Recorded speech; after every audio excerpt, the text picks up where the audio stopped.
24واں پارہ سورۃ المؤمن آیت نمبر 35۔ اعوذ باللہ من الشیطان الرجیم، بسم اللہ الرحمن الرحیم،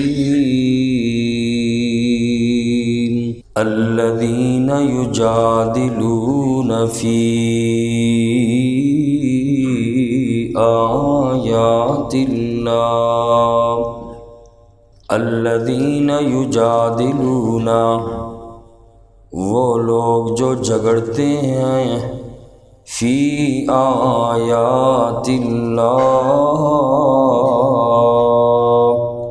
اللہ کی آیتوں میں، بغیر سلطان،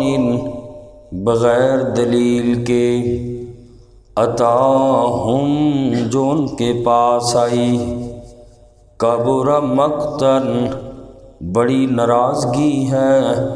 عند اللہ، اللہ کے ہاں، وعند الذین آمنوا، اور ایمان والوں کے ہاں، کذالک یطبع اللہ، اسی طرح اللہ مہر لگا دیتے ہیں، علی کل قلب، ہر دل پر، متکبر، جبار،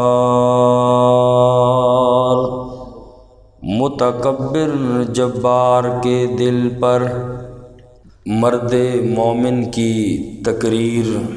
فرعون کے اور اس کے سرداروں کے درمیان چل رہی تھی،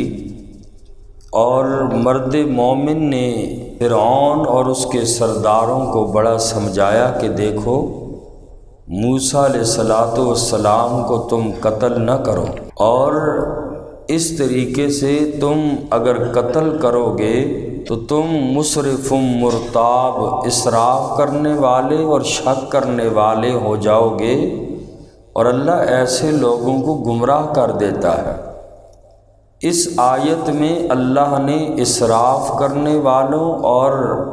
مرتاب شک کرنے والوں کا انجام ذکر کیا۔ فرمایا کہ یہ لوگ بغیر کسی دلیل کے اللہ کی آیتوں کا انکار کرتے ہیں اور اللہ کی آیتوں میں جھگڑتے ہیں، دلیل ان کے پاس کچھ نہیں ہوتی، اور ان کا یہ جھگڑنا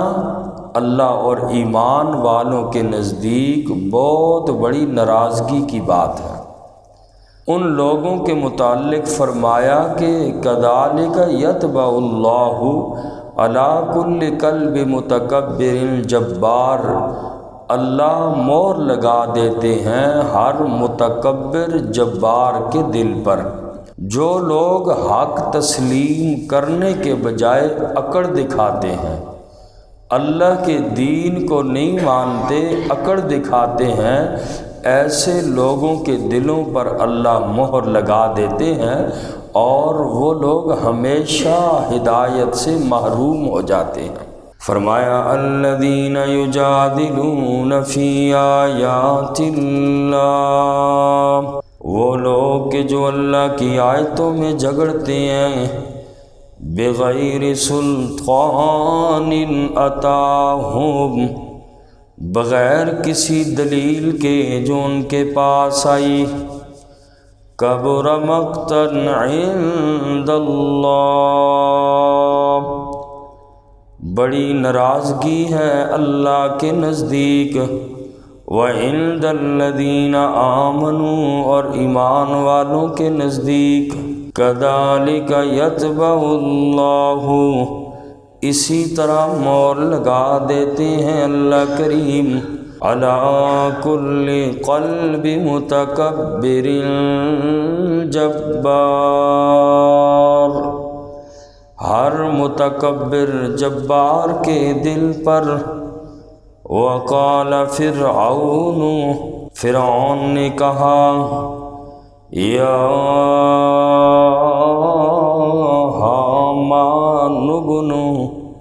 یا حامان ابنی، اے حامان بنا لی میرے لیے صرحن ایک محل، لعلی ابلغ الاسباب، تاکہ میں راستوں پر پہنچ سکوں، اسباب السماوات، آسمانوں کے راستوں پر،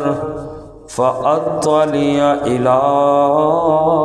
إِلَٰهِ مُوسَىٰ، تاکہ میں جھانک سکوں موسیٰ علیہ السلام کے الہ کو، وَإِنِّي لَأَظُنُّهُ كَاذِبًا، اور بے شک میں خیال کرتا ہوں موسیٰ علیہ السلام کو معاذ اللہ جھوٹا، وَكَذَلِكَ، اور اسی طرح، زُيِّنَ لِفِرْعَوْنَ، مزین کیا گیا فرعون کے لیے، سوء عملہ، اس کے برے عمل کو، وَصُدَّ عَنِ السَّبِيلِ، اور روک دیا گیا سیدھے راستے سے، وَمَا كَيْدُ فِرْعَوْنَ، اور نہیں ہے فرعون کی تدبیر، إِلَّا فِي تَبَابٍ، مگر ہلاکت کے لیے۔ فرعون نے جس وقت مرد مومن کی نصیحت سنی، اب فرعون اپنے وزیر کو کہنے لگا، سورۃ القصص کے اندر بھی اس واقعے کو اللہ نے آیت نمبر 38 میں بیان کیا، کہنے لگا، اے حامان اپنے وزیر کو کہنے لگا کہ ایسا کر کہ میرے لیے اینٹوں کا ایک بہت بڑا محل تیار کر، پہلے ایک بٹا لگا اور اس میں اینٹوں کو تیار کر، اور پھر اس سے ایک اونچا محل یا مینارہ تعمیر کر، تاکہ میں اوپر چڑھوں اور جھانک کر معاذ اللہ موسیٰ کے خدا کو دیکھوں۔ اور موسیٰ خدائی والی باتیں کرتا ہے، حالانکہ خدا تو میں ہوں، معاذ اللہ کہنے لگا، اور اپنے بارے میں کہتا تھا، انا ربکم الاعلی، کہ مجھ سے بڑا کوئی خدا نہیں ہے۔ اور موسیٰ علیہ السلام کے بارے میں کہتا تھا کہ میں تو یہ گمان کرتا ہوں، میرا خیال یہ ہے کہ موسیٰ جھوٹی باتیں معاذ اللہ کر رہا ہے، اور حامان کو حکم دیا کہ تو محل تیار کر۔ مفسرین کا اختلاف ہے، آیا حامان نے، اس کے وزیر نے محل تیار کیا تھا کہ نہیں کیا تھا؟ تو بعض مفسرین نے یہ لکھا کہ یہ جو اس نے حکم دیا تھا، یہ صرف مذاق کے طور پر تمسخر کرنے کے لیے موسیٰ علیہ السلام سے اس نے یہ حکم دیا تھا کہ میں موسیٰ کے خدا کو تاکہ جھانک سکوں، دیکھوں تو صحیح موسیٰ کا خدا کتنا طاقت والا ہے۔ اور یہ بات اس لیے بھی تمسخر کے طور پر کہی تاکہ جو درباری لوگ تھے موسیٰ علیہ السلام کی بات سے متاثر نہ ہو جائیں۔ اسے ڈر ہو گیا کہ اگر میں کوئی باری جواب نہیں دیتا تو یہ جتنے بھی میرے آس پاس میرے ماننے والے ہیں، یہ سارے کے سارے موسیٰ پر ایمان نہ لے آئیں، اس لیے اس نے اس انداز میں یہ بات کہی۔ اور باطل کو ہمیشہ یہی ڈر ہوتا ہے کہ اس کے مرید اس کے آس پاس سے بھاگ نہ جائیں، تو وہ ہمیشہ تبلیغ سے زیادہ دوسروں کی نفرت سکھاتے ہیں۔ جو بھی ان کے آس پاس بیٹھنے والا ہوتا ہے تو وہ ہمیشہ دوسرے لوگوں کی نفرت ہی سکھاتے ہیں، اور حق بات سے، قرآن و سنت کی بات سے ہمیشہ لوگ ایسوں کو دور رکھتے ہیں کہ ایسا نہ ہو کہ یہ لوگ وہاں نہ چلے جائیں، جبکہ حق والا آدمی کسی کی کوئی پرواہ نہیں کرتا، چاہے اس کی کوئی بات سنے یا نہ سنے، کیونکہ اسے اللہ کی رضا مقصود ہوتی ہے۔ اسے لوگوں کا ڈر نہیں ہوتا کہ فلاں خفا ہوگا، فلاں ناراض ہوگا، مسئلہ بیان کر دے۔ تو فرعون نے بھی یہ بات اپنے درباریوں پر رعب جھاڑنے کے لیے کی تاکہ یہ لوگ موسیٰ کی بات سے متاثر ہو کر موسیٰ علیہ السلام کا کلمہ نہ پڑھ لیں۔ اور بعض مفسرین نے یہ فرمایا کہ کسی بھی صحیح روایت میں محل کی تیاری کا ذکر نہیں ملتا، صحیح کوئی روایت نہیں ہے، اس نے یہ بات بطور تمسخر ہی کہی تھی۔ اور صرف ہاں البتہ تفسیری روایتوں کے اندر یہ بات ملتی ہے کہ حامان نے 50,000 کاریگر اور اسی طریق سے مستری اور مزدور اس نے کام پر لگائے، مینار کی شکل کا محل اس نے تیار کیا۔ شاید ہی دنیا میں کوئی ایسی عمارت بنائی گئی ہو کہ جس کے کاریگر 50,000 لوگ ہوں تو کتنی بڑی عمارت ہوگی۔ تو عمارت جب تیار ہو گئی تو لکھا ہے، یہ تفسیری روایتیں ہیں، البتہ کوئی ایسی ٹھوس روایت نہیں ہے کہ جبرائیل علیہ السلام نے اس عمارت پہ اپنا پر مارا تو اس کا ایک حصہ سمندر میں جا کے گرا اور دوسرا حصہ فرعون کے محل پر اور تیسرا حصہ زمین پر منتشر ہو گیا۔ تو بہرحال یہ تفسیری روایت ہے، اور سورۃ القصص میں بھی فرعون نے جو حکم دیا اپنے وزیر کو وہ یہی اسی محل بنانے کا حکم کیا۔ فَأَوْقِدْ لِي يَا هَامَانُ عَلَى الطِّينِ فَاجْعَل لِّي صَرْحًا لَعَلِّي أَطَّلِعُ إِلَىٰ إِلَٰهِ مُوسَىٰ، تاکہ میں موسیٰ علیہ السلام کے خدا کو دیکھ سکوں۔ تو اللہ پاک نے فرمایا فرعون نے جتنی بھی تدبیریں کی موسیٰ علیہ السلام کے خلاف، فرعون کی ہر تدبیر ہلاکت کے گڑھے میں جا گری۔ اس کی کسی تدبیر نے فرعون کو فائدہ نہ دیا، بلکہ وہ خود ہی اللہ کے عذاب کا شکار ہو گیا۔ موسیٰ علیہ السلام کو ختم کرتے کرتے خود بمہا اپنی قوم کے صفحہ ہستی سے مٹ گیا، اللہ نے تباہ کر دیا۔ تو حق کے مقابلے میں جو بھی آتا ہے، حق پر ابتداءً مشکلات آتی ہیں، پریشانیاں آتی ہیں، آخر فتح حق والوں ہی کی ہوتی ہے، کیونکہ ان لوگوں کے ساتھ اللہ کی مدد ہوتی ہے۔ اور مزید اگلی آیت کے اندر آیت نمبر 39 میں بھی پھر اسی مرد مومن کی نصیحت جو انہوں نے فرعون کو کی اور ان کے سرداروں کو، اسی کا بیان ہے کہ دنیا کی حیثیت کو بیان کیا کہ اے میری قوم والو، دیکھو اس دنیا میں بادشاہ تمہارے پاس ہے، لیکن دنیا کی حیثیت کچھ بھی نہیں ہے، تھوڑا سا فائدہ ہے۔ اصل زندگی تو آخرت کی زندگی ہے، لہٰذا تم آخرت کی زندگی پر دنیا کی زندگی کو ترجیح نہ دو اور موسیٰ علیہ السلام کی بات مان لو۔ فرمایا وَقَالَ الَّذِي آمَنَ، اور کہا اس آدمی نے آمنا جو ایمان لایا، یا قومی اے میری قوم والو، اتبعونی تم میری پیروی کرو، اہدکم سبیل الرشاد میں تمہاری رہنمائی کرتا ہوں سیدھے راستے کی۔ وقال الذی آمنا، یہ وہی مرد مومن ہے جس نے فرعون کے دربار کے اندر فرعون اور